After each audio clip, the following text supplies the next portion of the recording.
Mortar rounds impacting around the perimeter, RPGs blasting the troopers clawing deep into the brush beneath them. Khaki-clad figures stormed forward through the moonlight blazing through the trees. It was 11:15 PM on November 3rd, 1965, and the NVA were making another attempt to overrun landing zone Mary. Suddenly, Major Bob Zion's radio crackled to life. The Charlie Troop Blues had been all but wiped out. Zion knew there was nothing to stop the NVA now, and desperate for help, he radioed his commander. "If we're not immediately reinforced, we will be overrun." On November 1st, 1965, the 1st Cavalry Division had captured a map at the NVA 33rd Regiment's Regimental Field Hospital. The map detailed the regiment's infiltration route from Cambodia through the Drang Valley and to its attack positions at Plei Me. At 1st Brigade headquarters at Kateka, Deputy Commander 1st Brigade Lieutenant Colonel Harlow Clark examined the map with Major General Harry W. O. Kinnard, 1st Cavalry Division Commander, and Brigadier General Richard T. Knowles, Assistant Division Commander. Kinnard realised too much of the effort to find NVA units withdrawing from the Plei Me CIDG camp had been invested to the north and northwest. The NVA would likely use the same trails to return to Cambodia that were documented on the map. Knowles was particularly interested in a trail between the Chu Pong and the Drang, and a logical unit to conduct a reconnaissance in force in that area was the division's cavalry squadron, the first of the 9. The seeds would now be sown for a controversy that would have serious consequences after the battle. According to Captain John H. Jack Oliver, commander of 19's Bravo Troop Blues, after the hospital fight, Lieutenant Colonel John Stockton, 19 commander, told Kinnard he would not put his squadron on the ground again unless he had control of a reserve rifle company. 1st Battalion 8th Cavalry was moving into the 1st Brigade area of operations from An Khe, and Alpha Company, led by Captain Theodore Danielson, was designated as Division Reserve, primarily to give the company a mission. The cavalry squadron had priority on its commitment, but instructions made it clear that Stockton could not commit the reserve without permission from General Knowles. Stockton decided to use the Luk Siau CIDG camp as a forward base, basing his aircraft in an open field a kilometre south of the camp, and Alpha 18 was lifted in to help provide security for the base area. By October 25th, the siege of the Plei Me CIDG camp had collapsed.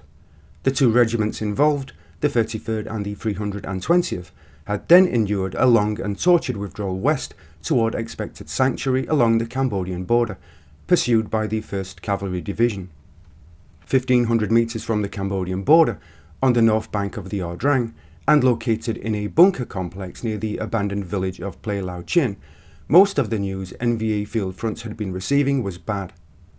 The 320th Regiment had suffered heavy losses at Plei Me. 2 battalions of the regiments had withdrawn west and were now located 1,800 metres north and just east of field front headquarters. The 33rd had also suffered grievous losses during the siege, and it had lost its regimental hospital and much of the battalion assigned to guard it. Now closing on Anta village, Field Front ordered the 33rd to continue deeper into the Chu Pong Sanctuary, and by nightfall on November 2nd, regimental headquarters had reached the northeastern slopes of Hill 732. But Field Front was about to be reinforced. The 66th Regiment's 7th and 9th Battalions had just crossed the Cambodian border and were in camouflaged positions east of the Drang, where it ran north to south. The 8th Battalion was ordered to cross the border on November 3rd, while a battalion of 120mm mortars and a battalion of 14.5mm anti-aircraft guns were a week behind it. The 19 White Team Scouts were busy on November 2nd. Buzzing low over the dense jungle below them, the Scouts peered through the bubble canopies of their H-13s, searching for trails that were often hidden in deep shadow. When the squadron's 3 troops were combined, they were under the command of Major Bob Zion, and on the afternoon of the 2nd, he was scouting for a patrol base and ambush locations. Aerial reconnaissance of the objective area was conducted. The area was an east to west 3 by 6 kilometre rectangle, bounded by the Drang to the north and east, the Chu Pong to the south, and the Cambodian border to the west. Flying at treetop level, H-13 scout helicopters spotted numerous east to west trails.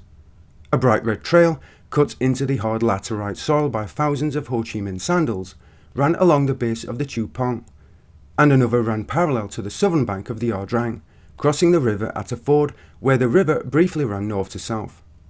Between the ambush sites was a small clearing that could be used as a landing zone and patrol base. Stockton named the clearing Landing Zone Mary. Zion decided to place platoon-size ambushes on the three most used trails. Two of the trails were 800 metres apart on the south bank of the Drang, while the third was 1600 metres to the south at the base of the Chu Pong. The squadron's 3 aero rifle platoons would be used, with the addition of a CIDG Eagle Flight platoon. The command post would be set up on Mary, with Captain Donald A. Valley's Alpha Troop Blues spread out to provide a thin perimeter defence. Stockton also ordered Lieutenant Stuart Tweedy's attached Alpha 1-8 mortar platoon to provide support at Mary, and machine guns taken from some of the helicopters were positioned to the east and west. The Bravo Troop Blues under Captain Oliver would man the ambush to the east, while the Charlie Blues under Captain Charles M. Chuck Knowles would man the southern position, and the CIDG platoon would man the northwest ambush position. Returning to Mary after conducting their ambushes, Charlie would be responsible for the southern part of the perimeter, Bravo the north, the CIDG platoon the west. The Alpha Troop Blues would then shift to the east. Zion led the way into Mary at 3:30 PM on November 3rd with Alpha, racing low over the clearing, trying to draw fire as the helicopters circled to land. But the landing zone was clean, and as the Hueys flared, the Alpha troopers stepped off the skids and leapt to the ground, followed at intervals by Charlie, the CIDG, the mortar platoon, and Bravo. The area had been slashed clear by montagnards, and was now covered with young hardwood saplings, brush and grass. Zion set up his command post beside a 10-foot high anthill, surrounded by a small grove of trees. There he held a final conference with the platoon leaders on the actions to be taken, routes in and out of the patrol base perimeter, and radio frequencies were reviewed and confirmed. The platoons moved out at 5 PM. One of the troopers left a message carved into a black rock outcrop. F Communism, courtesy 1st Squadron, 9th Cav, November 3rd, 1965. The Claymore mine is a directional anti-personnel mine. The mine can be command detonated, or it can be activated with a tripwire. The Claymore then fires steel balls in a 60-degree arc and is lethal to a distance of 50 metres, the steel balls cutting down anyone in their path. Each platoon carried 8 to 10 Claymores. Two of the aero rifle platoons also carried test models of the M79 grenade launcher, which could fire 3 grenades loaded from a special spring magazine. The move into the ambush positions was uneventful. The Bravo Blues moved into positions along the southern side of the trail leading to the ford, placing a 2-man listening post on the east side of the river. Charlie moved into their assigned position on the north side of the trail that ran along the foot of the mountain. Oliver and Knowles expected the NVA to come from the east, heading toward Cambodia, and the ambushes were laid out with that in mind. All 3 ambushes were in place before darkness. The terrain was generally flat, with hardwoods 5 or 6 feet apart, but the openness was deceptive. The canopy, anthills, brush and folds in the ground divided the plateau. Close to the river the foliage changed to dense bamboo, higher trees with thicker crowns casting the jungle floor into perpetual twilight. The 2 men pressed themselves tight to the ground, their breathing shallow, the moonlight lighting up fingers silently keying the radio buried with them in the brush. The NVA were close. A high-pitched horn was heard to the east across the river at 8:30 PM, followed by answering horns and the sound of men moving south through the brush along the eastern bank. The 2 men in the listening post on the east bank whispered over the radio that the enemy was close and they were not heading west toward the ford as expected. At the south ambush site, with the moon brilliantly illuminating the trail, the sound of movement came from the west. Then the lead element of the NVA column halted just outside the ambush kill zone as it waited for the trailing elements to catch up. The column began moving again at 9 PM, 48 men with rifles and 8 carrying loads suspended from bamboo poles, followed by a weapons platoon carrying mortars, recoilless rifles and machine guns. Knowles waited patiently as the NVA weapons platoon, moving slowly under their burdens, approached the kill zone.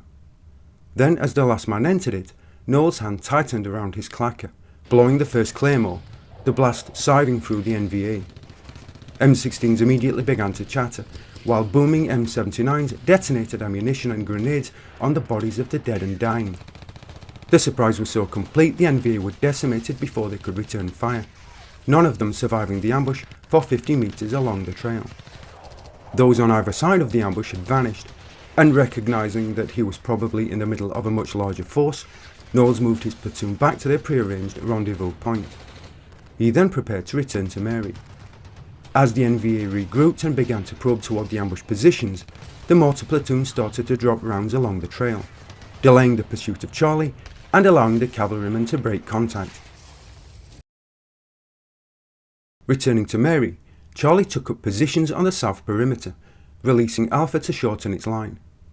But the men had not dug in, and the only cover available to them was the small folds in the ground, ants hills and brush clumps. Zion radioed Bravo and the Montagnard advisor and ordered them to hold their positions. He was hoping the NVA opposite Bravo would try to cross the river, or that survivors from Charlie's ambush would drift north into one of the two remaining ambushes. When a trooper on the south perimeter opened fire on approaching NVA at 10 PM, Mary immediately came under intense small arms fire. The Charlie Troop Blues stopped the thrust, but the NVA then climbed into the trees and began sniping, the bright moonlight giving them an advantage. The NVA made another attempt to overrun the southern perimeter at 11:15 PM, now supported by 60mm mortars and RPGs. They were again stopped, this time a few meters from the perimeter. However, Charlie had been badly splintered, and Zion ordered Bravo to move to Mary to help its defence. With Charlie reporting that it had been almost wiped out, and with sniper fire coming from all sides, Zion radioed Stockton for help, concerned that Mary was about to be overrun. Stockton immediately ordered the reserve, Alpha Company 1-8, to reinforce the landing zone, one platoon at a time. But rather than ask Division directly for permission to commit Alpha Company, Stockton instead went through ARVN advisory channels to send a message to Division top at the 2-car compound. Unless you have some objection, I am committing the Division reserve. And by the time General Knowles radioed Stockton to refuse permission, the 1st Alpha Company platoon was already on Mary, with Danielson preparing the next platoon to join it.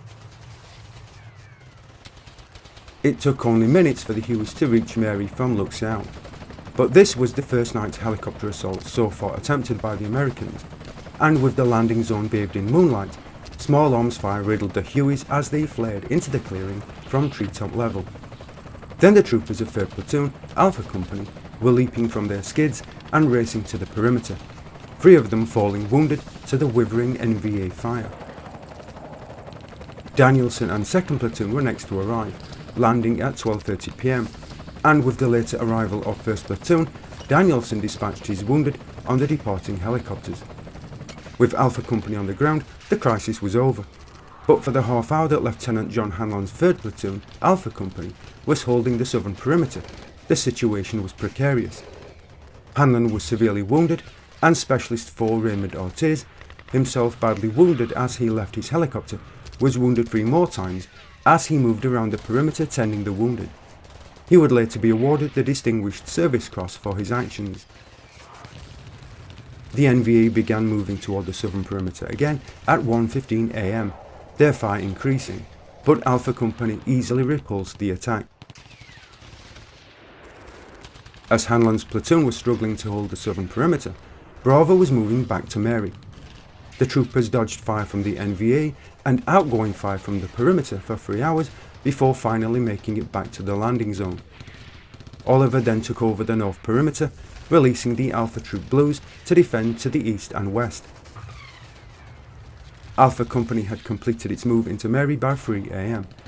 30 minutes later the NVA again tried to overcome the defences, an 82mm mortar battery supporting the attack. At one point, Danielson was spotted firing an M60 into the trees, a cigar clamped in his mouth. 13 mortar rounds had fallen before a Sky Raider, rockets streaking from its wings, silenced the mortars, and 4 ARA gunships arriving from Kateka stopped the NVA infantry assault with 120 2.75-inch rockets. From 4 AM until dawn, the battle was reduced to sniper fire from NVA in the trees, which the NVA used to cover their withdrawal. With the agreement of Zion, Danielson ordered an assault to the south at daylight. The assault gained 100 metres without incident, and the company left outposts before moving back to the perimeter. Half an hour later, Bravo and Delta companies 1-8 arrived at Mary, and Stockton turned the landing zone over to Major Eberhardt, acting commander of the battalion, and extracted his squadron. 2 1-9 troopers had been killed and 10 wounded, while Alpha Company had also lost 2 men and had 15 wounded. 72 NVA were confirmed killed, with an estimated 24 more dead. General Knowles wanted to have Stockton court-martialed for using the reserve without permission, as well as other actions Stockton had taken previously, but instead he was transferred to a staff position in Saigon. Division accepted the recommendation of 1st Brigade and decided not to exploit the presence of the NVA in the area, instead limiting 1-8 to a search mission around Mary, rather than risk defeat in detail over a larger area.